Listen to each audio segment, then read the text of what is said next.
दोस्तों, जय श्री राम, जय बालाजी महाराज। मेरे यूट्यूब चैनल हनुमंत कृपा 0005 में आपका स्वागत है। आज मैं अपने इस सेशन में प्रभु अपने इष्ट की माला जाप करने की विधि आपको बताऊंगा। तो आइए पहले चर्चा करते हैं। ये वीडियो सिर्फ उन लोगों के लिए है दोस्तों जिन्होंने आज तक कोई अपना गुरु नहीं बनाया है और उन्हें माला जाप करने के बारे में कोई पता नहीं है और वो भगवान के प्रति अपनी आराधना, अपनी भक्ति को बढ़ाना चाहते हैं और माला जाप करना चाहते हैं। ये वीडियो सिर्फ उन लोगों के लिए है। तो मैं आपको पहले बताऊंगा कि माला जाप के लिए आपको क्या क्या चीज़ की ज़रूरत होती है। माला जाप के लिए आपको पहले बताऊं कि माला इष्ट के अनुसार की जाती है कि माला किस तरीके की माला को उपयोग में लिया जाए। माला कई प्रकार की आती है, जैसे कि माला तुलसी की माला होती है, रुद्राक्ष की माला होती है, कमल गट्टे की माला होती है, अकीक पत्थर की होती है। कई प्रकार की मालाएं आती हैं। तो ये हर अपने जो इष्ट होता है अपने अपने इष्ट के अनुसार माला जाप करते हैं। जैसे कि भगवान शिव की माला से जाप करना है। भगवान शिव का जाप करने के लिए भक्त लोग क्या करते हैं कि रुद्राक्ष की माला का उपयोग करते हैं। जो कृष्ण भक्त होते हैं, राम भक्त होते हैं, वो तुलसी की माला से जाप करते हैं। अगर कोई माता लक्ष्मी जी का भगत है, वो कमलगट्टे की माला से जाप करता है। अगर कोई शनिदेव जी का जाप करना चाहता है तो शनिदेव महाराज के लिए अकीक पत्थर, काले अकीक पत्थर की माला आती है, उससे जाप किया जाता है। तो अपने अपने इष्ट के अनुसार जो भी जिस इष्ट की सेवा कर रहा है तो वो उस माला को उपयोग में ले सकता है। अमूमन जैसे कि मेरी वीडियो बालाजी महाराज से संबंधित है, तो बालाजी महाराज का जो जाप करना चाहते हैं भक्त लोग, तो ज़्यादा अच्छी रहती है तुलसी की माला को। अगर तुलसी की माला उपलब्ध नहीं है तो आप रुद्राक्ष की माला से भी जाप कर सकते हैं। तो मालाओं के बारे में मैंने आपको बता ही दिया, अवगत करा ही दिया। तो आप माला के रूप में आप बालाजी की माला करना चाहते हैं या राम जी की माला करना चाहते हैं तो तुलसी माला ले सकते हैं या फिर रुद्राक्ष की माला आप ले सकते हैं। तो आपने माला ले लिया, माला के प्रकार भी मैंने आपको बता दिए। अब हम लोगों को करना क्या है कि माला करने का समय निश्चित करना है कि माला कब करनी है। माला करने का समय है कि आप सुबह जल्दी उठ जाते हैं ब्रह्म मुहूर्त में। सबसे बेस्ट समय माला जाप का होता है ब्रह्म मुहूर्त में। अगर कोई बालाजी का भक्त है और बालाजी की साधना करना चाहता है तो वो ब्रह्म मुहूर्त में उठकर सुबह आसन पर बैठकर अपनी माला जाप करें। तो मैं आपको बताना चाहूँगा कि माला के लिए कोई निश्चित समय नहीं है, पर सबसे अच्छा समय ब्रह्म मुहूर्त है। ब्रह्म मुहूर्त में आप कर पाते हैं, ठीक है। अगर आपके पास समय है तो समय अनुसार आप माला जाप कर सकते हैं। आप दोपहर में भी कर सकते हैं, शाम को भी करते हैं, सोने से पहले भी कर सकते हैं। जब भी आपको समय निश्चित हो, आपको समय मिले कि मैं इस टाइम भगवान की साधना करूँगा, ध्यान करूँगा, उस समय आप अपना निश्चित समय कर लें। अब माला के लिए हमें माला जाप करने के लिए 3 चीज़ों की आवश्यकता होती है। फर्स्ट ऑफ ऑल हमें माला की आवश्यकता होती है। माला, अब मैं आपको वीडियो में माला के बारे में बताऊंगा कि ये मैं तो स्वयं अपना अनुभव बताऊं तो मैं तो बालाजी का ही दास हूँ, छोटा सा। मैं इस रुद्राक्ष की माला से करता हूँ, क्योंकि रुद्राक्ष की माला जाप के लिए इतनी सुगम है क्योंकि इसके जो मोती होते हैं, जो मनी होते हैं, ये डॉटेड होते हैं। ये उंगली पे चलने में बहुत सुगमता होती है और आराम से चलते हैं, फिसलते नहीं हैं। तो जाप बहुत ही सुगम होता है, आसान होता है। तो मैं अपने जाप के लिए रुद्राक्ष की माला उपयोग में लेता हूँ। तो ये तो हो गई माला। अब आपने देखा होगा कई लोगों को जो माला जाप करते हैं, जो भगवान की साधना करते हैं, उनके हाथ में एक सेफ्टी बैग होता है। क्षेत्रीय भाषा में तो इसको पता नहीं क्या क्या नाम से बोलते हैं और मैं बताना भी नहीं चाहता क्योंकि आप लोगों को समझ में नहीं आएगा। इसको ये माला का सेफ्टी बैग होता है। इसमें माला को रखकर जाप किया जाता है। एक हो गया आपके लिए बैठने के लिए आसन। आप आसन एक ऐसा लीजिए कि वो आपको बार बार चेंज नहीं करना पड़े, क्योंकि साधना में सिर्फ एक ही आसन यूज किया जाता है। वो आसन बार बार बदलना नहीं होता है, गंदा हो जाता है उसको धो लो, साफ कर लो, स्वच्छ करके पवित्र करके उपयोग में लो। लेकिन आसन आप बदलते हो तो क्या है कि हम जब जाप करते हैं तो जिस आसन पर बैठते हैं वो आसन भी सिद्ध हो जाता है। माला तो सिद्ध होती है, हम भी सिद्ध हो जाते हैं और हमारा आसन भी सिद्ध हो जाता है। जब आसन सिद्ध हो जाता है तो उसे बदलने में हमारा ही नुकसान होता है, क्योंकि फिर वो बहुत लंबे टाइम में जाके सिद्ध होता है। हजारों माला करनी पड़ती है, लाखों माला करनी पड़ती है, जब जाके वो आसन सिद्ध होता है। तो अब मैंने आपको बता ही दिया, अगर आपके पास अगर ये सेफ्टी बैग उपलब्ध नहीं है, आपके पास माला है, ये मात्र एक सेफ्टी बैग है। इसका मैं यूज़ बताऊंगा कि इसको क्यों किया जाए, इस सेफ्टी बैग का उपयोग क्यों करते हैं।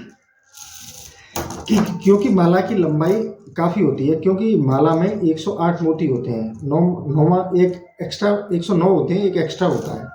जो ये गुच्छा लगा हुआ है, ये गुच्छा दिख रहा होगा अलग से आपको, देखें आप, ये गुच्छा लग रहा है, ये अलग से, इसको हम पार नहीं करते हैं, ये एक्स्ट्रा होता है, ये हमारे जाप में काउंट नहीं होता है।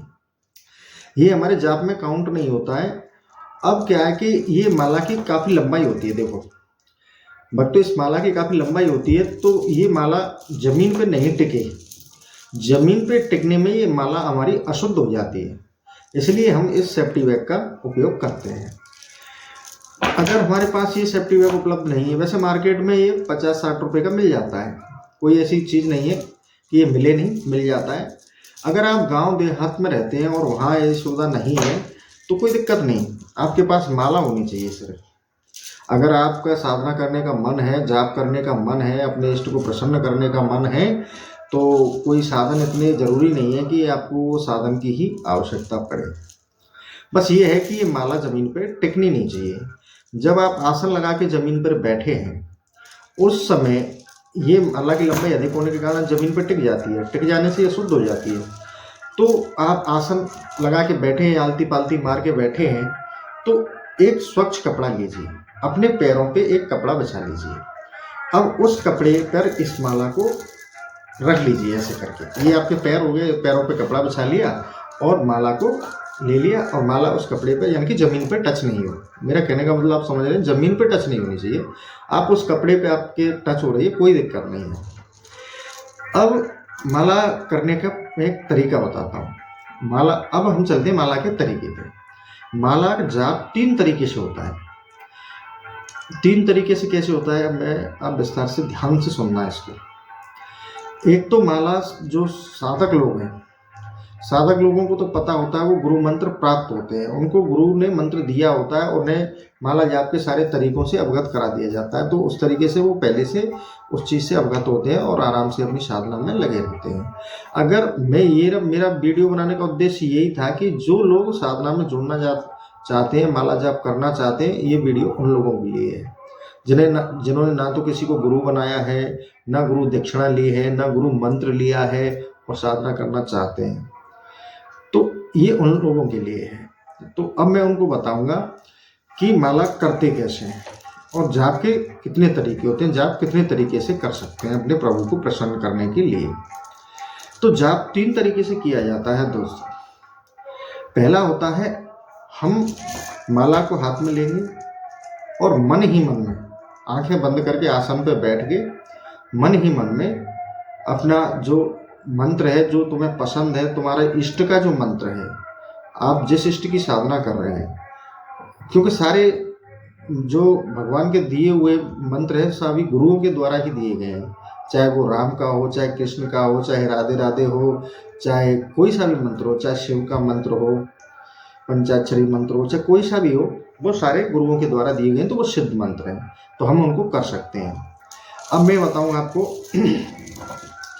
कि जो जाप है, जाप 3 तरीके से किया जाता है। एक तो मन ही मन में, तो मन में नए साधक होते हैं तो उनका मन थोड़ा माला करते हैं, नए साधक होते हैं तो मन भागता है, 1 मिनट मन को इधर लाते हैं फिर दूसरी जगह पहुंच जाता है, तो मन भटकता है। तो इस जो नए भक्तों को साधना में दिक्कत होती है माला जाप में